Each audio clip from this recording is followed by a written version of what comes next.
I had a speech all set for you. I was ready. They said, sir, you're actually doing a town hall. I said, oh, nobody told me that. I said, who's doing it? They said, Tulsi. I said, well, that's at least good news. I've been a fan of hers for a long time, I have to tell you. So I didn't even know. I'm in the plane, and I'm looking over some material, and we're going to give you a hell of a speech tonight. We were set to give you one hell of a speech. They said, no, sir, it's a town hall. I said, why doesn't somebody tell me this stuff?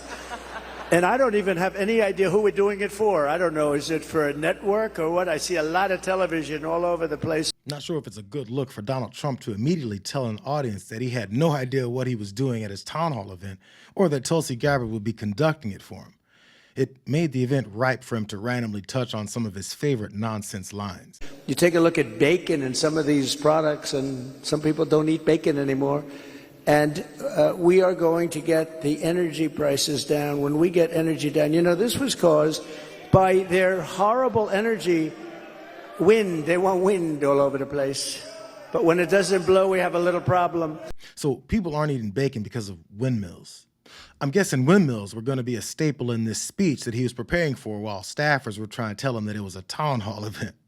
A good thing he's got a long and very simple-minded history discussing this topic. It's not wind that goes around and around. And, darling, let's watch the president's State of the Union speech tonight. I'm sorry, we won't be able to do it. The wind isn't blowing, darling. We have no electricity. You'd be doing windmills. And if it doesn't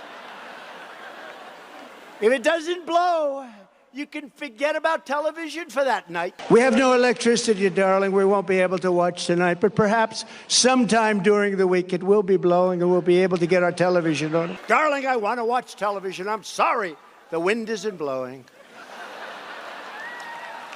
I know a lot about wind. Millions and millions of dollars are being charged on windmills because they're killing eagles. They're killing the bald eagle and other eagles and other birds. Their windmills are causing whales to die in numbers never seen before. Nobody does anything about that. They're washing up on shore. The windmills are driving them crazy. They're driving the whales, I think, a little batty. But they're really hurting our country. They're driving down values. They're just absolutely killing. It's one of the most expensive forms of energy. And they say the noise causes cancer. You tell me that one, okay? You know, the thing makes it so... When Donald Trump rants against progressive initiatives like renewable forms of energy, do his supporters take him seriously? And if they don't, which they'll say that they don't when anyone challenges his ignorance on it, what do they think the real problems are with it?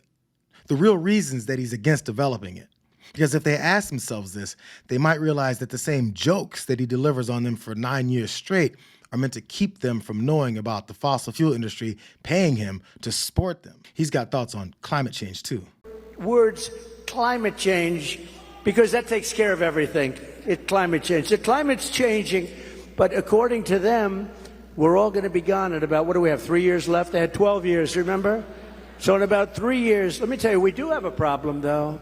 It's climate change, but a different kind of climate change. It's called nuclear global warming. We can say that's global warming. And if we don't have a smart president, you know, you have 5 nations now with pretty massive nuclear power. Some have very massive, including us and Russia.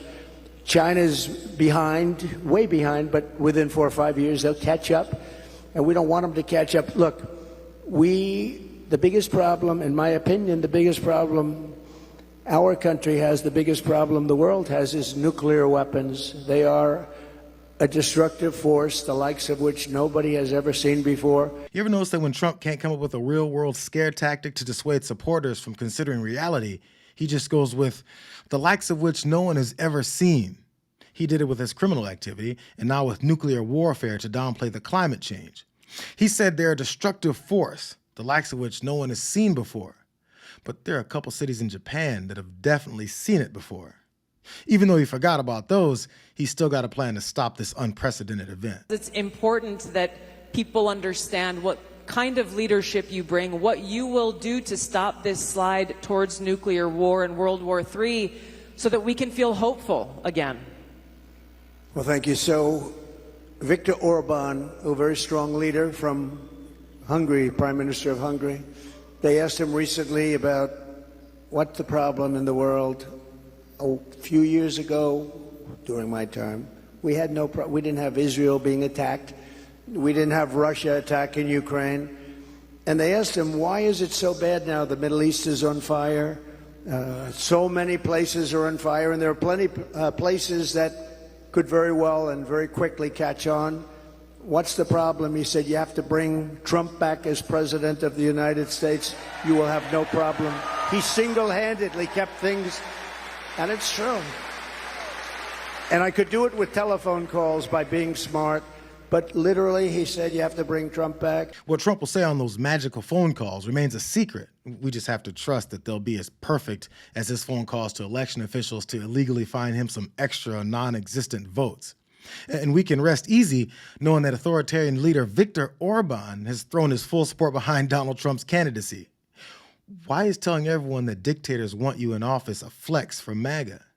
Sounds more like an indictment of your presidency. Well, but here's his proposed plan for bringing down prices after an attendee asked him how he's going to do it. Well, we're going to start that up. We're going to become the energy capital of the world. We're going to pay down our debt, and we're going to reduce your taxes still further. And your groceries are going to come tumbling down, and your interest rates are going to be tumbling down. And then you're going to go out, you're going to buy a beautiful house. Okay? You're going to buy a beautiful house. That's called the American dream. The American dream. So his plan is called the American dream. No details, no thought about what the word how means. Just a list of hopeful results that are disconnected from any actionable plans to achieve them. He bowled through any expectation of details, and just because he does it boldly and repeatedly, his hand-picked audience that also apparently didn't know this wasn't just a campaign speech, they just applaud it like he'd make some sense. They're very concerned about it because the jobs that are the people that are coming in are just taken. And it's going to start with the black population. African Americans are losing their jobs. And I don't know if you heard the latest statistic that of the jobs that these people created, which is very little, every single job was taken, about 107%, was taken by illegal immigrants. There's been no job creation from them. The jobs were filled by illegal immigrants. I wonder why the town hall moderator / Trump surrogate, Tulsi Gabbard, didn't ask him what the hell a black job is. Don't they want the black folks in the room to know which jobs of theirs are being taken by migrants? And since 107% of the 100% of jobs created went to these folks, does that mean Joe Biden and them were only creating black jobs before they were intercepted? I thought Donald Trump did more for black folks than any other human on earth. Man, why doesn't any of this make any sense? You know, on the question of abortion, he is the one. Abortion in the 9th month. And if the baby in Minnesota, 6 states, Minnesota is one of them, if the baby is born, you're allowed to execute the baby after, think of that, after birth in Minnesota, you're allowed to execute. And according to what they have passed and legislation, in Minnesota, they're allowed to execute the baby after birth. There's a reason his proof of infanticide stops at based on what they've passed and legislation, because he has no legislative examples that say newborns can be killed in the delivery room. And think of what he's saying about lawmakers in Minnesota that have passed this phantom legislation allowing murder. Because there's 134 state reps there, and 64 of them are Republicans. There's 67 state senators there. 33 of them are Republicans. If they've got legislation that condones newborn murder, doesn't that mean that the Republicans in Minnesota voted for this? Why haven't national Republicans reined in their murderous colleagues in Minnesota yet? This is their fault too, right? They haven't, because it's a pile of bullshit on top of horse. Weird isn't a strong enough word to describe this MAGA movement. Minnesota, I mean, they picked this guy.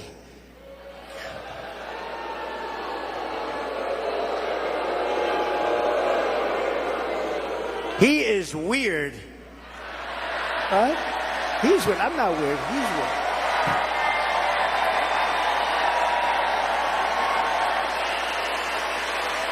No, he's a weird guy. He's a weird dude. You know, see, they come up with sound bites. They always have sound bites. And one of the things is that JD and I are weird. That guy is so straight. JD is he's doing a great job, smart, top student, great guy, and he's not weird, and I'm not weird. I mean, we're a lot of things. We're not weird.